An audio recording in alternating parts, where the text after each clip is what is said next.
Hey guys, Mr. Abyss here with Life as a Shonen. If you are enjoying the content in our channel, don't forget to like our videos and go ahead and subscribe. So here is what the point of this video is going to be. Most of my life, as y'all know, has been spent reading manga, watching anime, really not delving that deeply into the American side of comics. But the more I've started to learn about it, slowly delve into it, there's a lot of stuff that I think can be learned from American comics, and I'm actually trying to figure out, what is the true difference? What makes manga better, or what makes comic better? Take what I can get from either one of them, put them together, and create my own thing. I spent the last couple of months spanning over both DC and Marvel trying to find characters I'm interested in.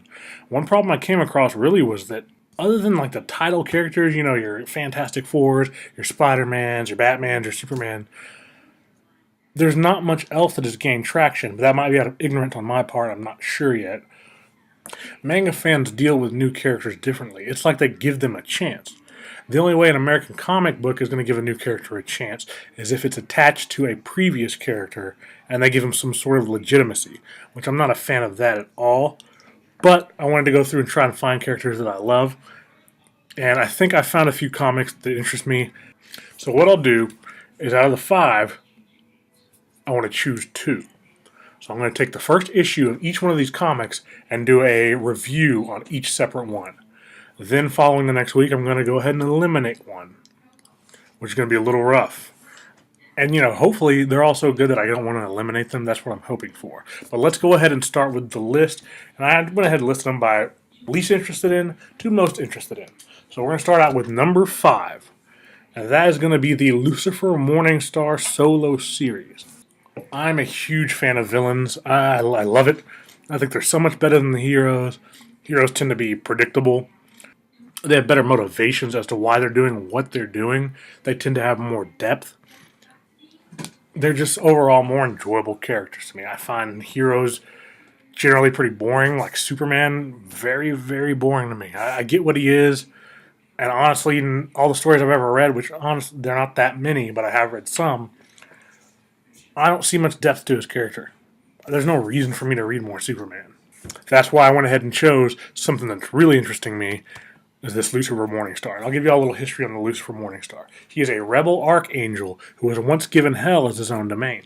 After thousands of years, he decided he no longer wanted to do what he believed was expected of him, so he abandoned hell and retired to Earth. From what I can tell, it's the classic story of Earth and Hell. He rebelled against the kingdom of heaven and was sent to a realm that eventually became hell, which was the destination for the damned souls. He's your classic Lucifer. It's him.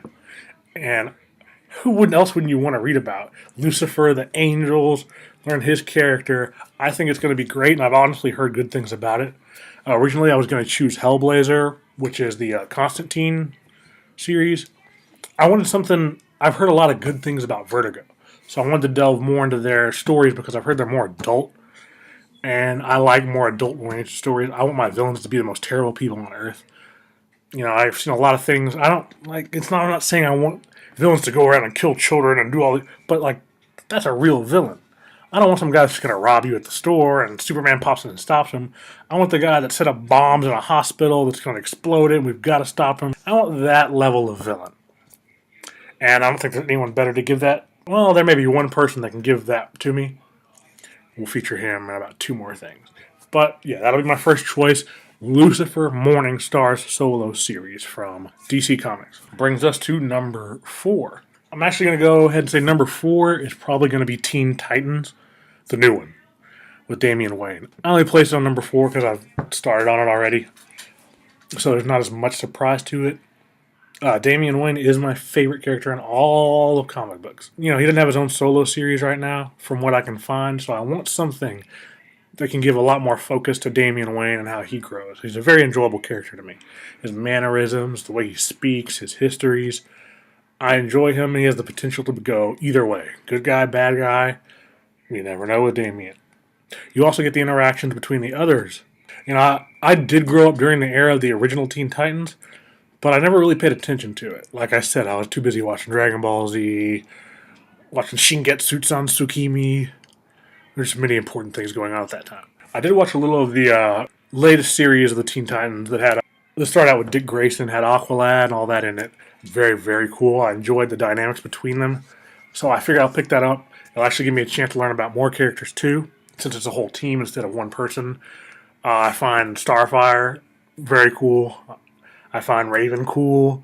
Beast Boy is meh. I'm not really worried about him. People seem to love him though. Deathstroke tends to be their enemy quite a bit. So I do love Deathstroke, so that gives me an opportunity to see a villain I like. Hopefully the stories are great too. Number 3. Oh, this is going to be a hard one. Number 3 is a hard one. Number 3, I'm going to go ahead and go with the Thanos Solo series. Now, earlier on, you heard me talking about what kind of villains I like, how I want them to be ruthless, I want them to be an imposing force, and no one encapsulates that more than Thanos himself. I mean, I read the Infinity Gauntlet, I read where he steals the heart of the universe, and one of the coolest things I think about him is that even though he has these victories, I mean, he's found the most powerful artifacts. He's had the Cosmic Cube, the most powerful artifacts in the entire Marvel Universe, multiple times. He's destroyed the universe. And you get these insights with him where he finally achieves this moment where it's victory for Thanos, and he realizes it's not what he wanted. I mean, there's an amazing moment where he destroys the entire universe, and Adam Warlock's there discussing things with him, and there's just nothing. They're just floating in a vast nothingness. And you have a moment where Thanos realizes this isn't right. He led him to that moment. It's what he wanted. He did the things that he wanted, but this is not what the universe is supposed to be like. And he heals the entire thing he just destroyed. I don't know why that's so cool to me. Like, even though he's a villain, he has this sense about him. It makes him deeper to me. He's got these different things driving him, and I really want to delve further into him because, my gosh, I've heard some good things about the Thanos series, and I can't wait to read all of it. It's going to be very fun.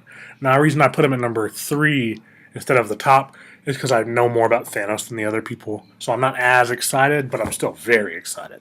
Going on to number 2, going back and forth between Marvel and DC, I've been trying to find more and more villains that I like. And I guess you could probably see from the list, it's very villain-centric. I'm so interested in Doctor Doom. I want to cover the Superior Iron Man series. I did read the Superior Spider-Man series, which was great. Dr. Ock is a better Spider-Man than Peter Parker could ever hope to be. I really hope they bring him back as Spider-Man somehow. I don't want him back as Dr. Ock. I hope Dr. Doom gets that same treatment. I want to see him in that role of being a hero. You know, his own version of a hero, but a hero nonetheless. He's a user of magic. He's wildly smart. And my favorite thing about him, which he kind of shares with Damian Wayne, is that arrogance and that mannerisms of speech. He's well-spoken, eloquent. He's almost a gentleman in my eyes. I love Dr. Doom. At least I think I do. And to be honest, I'm not a fan of Riri. I'm not a fan of Tony Stark. So I would rather have Victor Von Doom in their place instead. From what I can tell, I think he's going to end up being one of my favorite villains anyways. So why not go ahead and start reading about him? And the number 1 I'm most excited about is reading Super Sons.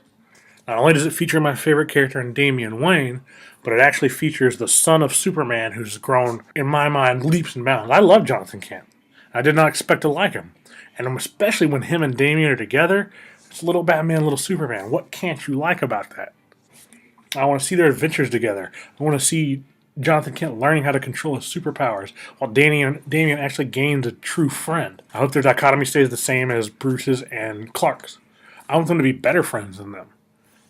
It'll really kind of break my heart if they ever have to face each other, but I'm very interested to read about it. I hope Jonathan Kent is not as naive as his father is. I would even love to see, I don't really know if he could do that, but I would love to see what would happen if the roles switched, where Damian is stuck with Superman and Jonathan is stuck with Batman.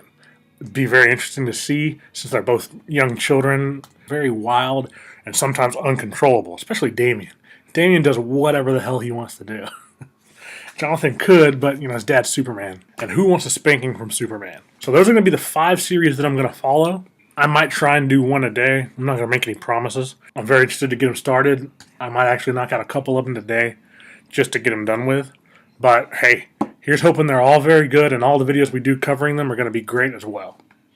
Have a good day, y'all.